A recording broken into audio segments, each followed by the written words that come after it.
Good morning, good evening, good afternoon, good whatever time of day it is and whatever part of the world you're at right now. Welcome back to my channel, ASKnowlin. Today we're going to do a lesson on solving linear inequalities by graphing and taking a look at what their solutions look like graphically as well. And these linear inequalities are going to be in two variables, okay? So let's go ahead and jump in and take a look. All right, what exactly are linear inequalities? Well, linear inequalities are very similar to linear equations. The only exception is instead of an equal sign that equations have, linear inequalities have inequality symbols such as greater than or equal to, less than or equal to, greater than, or just less than, okay? So the solutions to a linear inequality are all of the ordered pairs that make the inequality true, okay? So algebraically, this is what it would look like. For example, we have 2x minus 3y is less than positive 15. So for each one of these, if we want to see which of these four ordered pairs, if any, are solutions, we need to plug in the x and the y coordinates into that linear inequality and see if it makes the statement true. So this is what we'll do. 2 times x minus 3 times y is less than 15. And I'm just going to repeat this for all of them real quick. Okay? So 2 times x minus 3 times y is less than 15. And then again, 2 times x minus 3 times y is less than 15. And then 2 times x minus 3 times y is less than 15. Now, each x and y, each ordered pair has an x and y coordinate, and I'm going to plug those in. So for the first one, it's going to be 2 times positive 2 minus 3 times positive 5. When we evaluate that, we get 4 minus 15 less than 15, and 4 minus 15 is negative 11. And then we have to see, is negative 11 less than 15? Yes. So that means that the ordered pair 2, 5 is a solution to this linear inequality. Let's go ahead and check the rest of them. So 2 times negative 1 times minus 3 times negative 7, that's going to become negative 2 plus 21 less than 15. And when we add negative 2 and positive 21, that becomes 19. 19 is not less than 15. So negative 1, negative 7 is not a solution to this linear inequality. All right. So the next one is 2 times 3 minus 3 times negative 4. 2 times 3 is 6. Negative 3 times negative 4 becomes positive 12. And then we still bring down to less than 15. 6 plus 12 is 18. 18 is not less than 15. So then this ordered pair 3, negative 4 is not a solution to our linear inequality. Let's check out this last one. 2 times 0 minus 3 times 0. That's going to be 0 minus 0 less than 15. 0 is less than 15. So that means that 0, 0 is a solution to our linear inequality. Now, we're going to take a look at that same inequality to see, 1, how to graph it, and then 2, how to identify all possible solutions to this linear inequality. So, right now, our inequality is not in slope-intercept form, okay? And if you take a look, step 1 says put the inequality in slope-intercept form. And as a reminder, remember that slope-intercept form is y equals mx plus b. Obviously, we're not going to have equal signs. We're going to have inequality symbols, but it should still be in that same form, okay? And step 2, we need to identify what type of line we need to graph. Do we need to graph a dotted line or a solid line? And a dotted line or a solid line. And then step 3, we have to figure out how we need to shade. Are we going to shade above the line or below the line? Okay, so we'll talk about that as we go through each example today. So for this first one here, we need to solve this and solve it for y, putting it in slope-intercept form. So we're going to move the 2x first, so that's going to leave the negative 3y by itself. The less than sign stays the same, the positive 15 stays the same. Now, that positive 2x, when we move it to the other side, has to become negative. And now, we need to divide everything by negative 3, okay? So I'm going to rewrite this to show that I'm dividing everything by negative 3. So I'm going to divide every term by negative 3.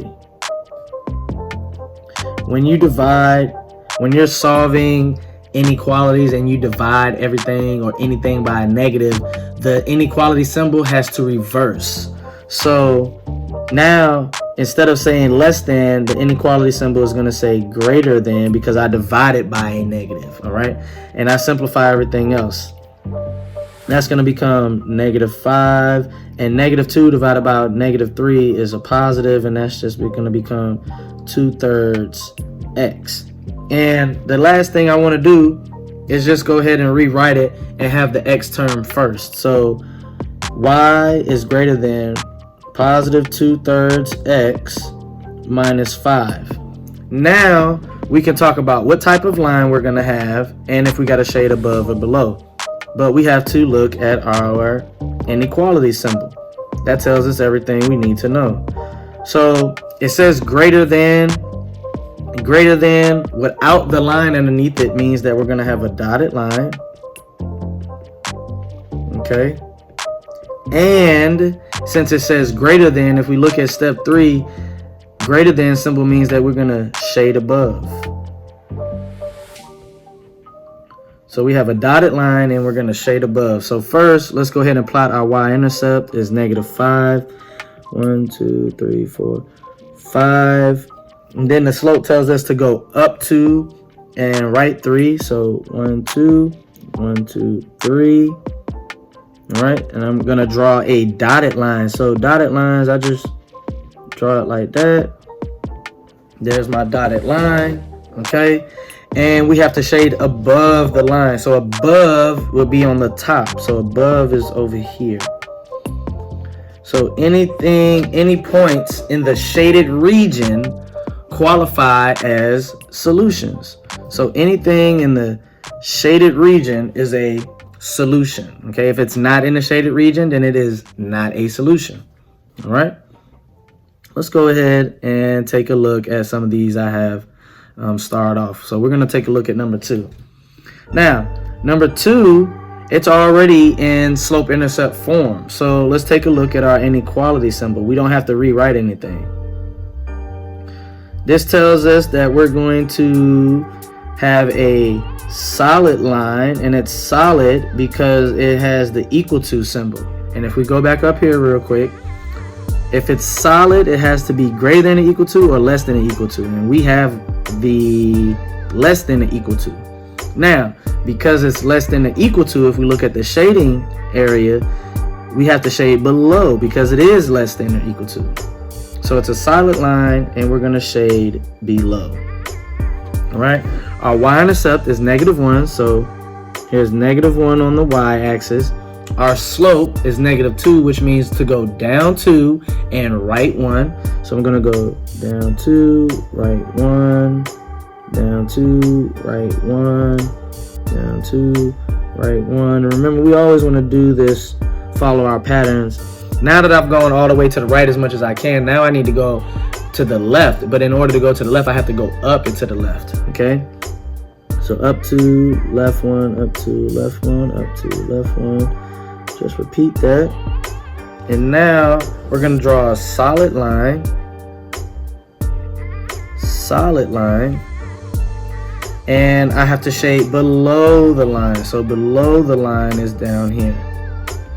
And anything that's a solution is in the shaded region. Okay? All right, let's take a look at number 4. Now, number 4 is not solve for y, which means it's not in slope-intercept form. So the first thing we're going to need to do is solve for y. So first we want to move the x to the other side. So the negative 4y is going to stay the same. The less than symbol is going to stay the same. The positive 8 is going to stay the same. The x is going to move on the same side as the 8. But right now, the x is a positive 1x. So we need to make it a negative 1x. And now we're going to rewrite to show that we're dividing everything by negative 4. So we're going to divide everything by negative 4. And because we're dividing by a negative, our symbol has to change around, has to reverse. So now we have y is greater than negative 2, because positive 8 divided by negative 4 is negative 2. And negative 1 divided by negative 4 is a positive 1/4 x. And now I'm just going to rewrite it to put my x term in front. Now we can go ahead and take a look at our inequality symbol, whether we have to have a solid line or dotted, and if we have to shade above or below. Well, let's see here. We have to, this is going to be a dotted line because it doesn't have the equal to symbol, okay? And we're going to shade above because it is greater than, okay? So now let's go ahead and graph our line. Our y-intercept is negative 2. Negative 2. Our slope is positive 1/4. So that means to go up 1 and right 4. So up 1, right 4, 1, 2, 3, 4. Up 1, 1, 2, 3, 4. Now that I've gone as far to the right as I can, I need to go back to the left, but I have to go down. So down 1, right 4, down 1, 2, 3, 4. Down 1, 2, 3, 4. All right. And I've gone as far left as I can go. Now I need to go ahead and draw my dotted line. So here's my dotted line, right? Boom, got my dotted line. And now I need to shade above. Above the line is basically on top of the line. So shading above the line, there we go. And all of our solutions are in the shaded region, okay? All right. Let's take a look at these last two, 7 and 8, and we'll go ahead and finish up our lesson for the day, right? So now, when we have just y equals a number, basically, I mean, it's not equals, it's an inequality, but if it's y, the inequality symbol, and a number, then we know automatically that this is going to be a horizontal line, okay? Just like number 8, since it's x and a number, is going to be a vertical line. Now my horizontal line is going to be at, it's going to start at, the point is going to cross the y-axis at negative 4, and we still need to figure out if it's going to be a solid line or a dotted line. Now for this one, we're going to have a solid line, and it's going to be shaded below. Okay, below. So now let's draw a solid line. And let's shade below the line. And we know that our solutions are in the shaded region. Now, with a vertical line, there's no shading above or below. You either shade to the left or to the right. All right. So let's take a look at this one. Here, we're going to have a dotted line because we don't have the equal to symbol, right? Dotted line. And the way that the arrow is facing, for example, this arrow, if we draw a little line on here, is facing to the right. So with this one, we're going to actually shade to the right.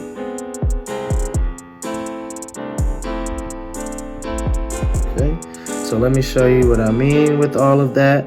First, we have x is greater than 7. So positive 7 on the x-axis. 1, 2, 3, 4, 5, 6, 7. It's going to be a dotted line. All right, and I'm going to shade to the right of the line. And this is where our solution would lie. Our solutions to this would be in the shaded region. And that will conclude our video, our lesson on solving linear inequalities graphically.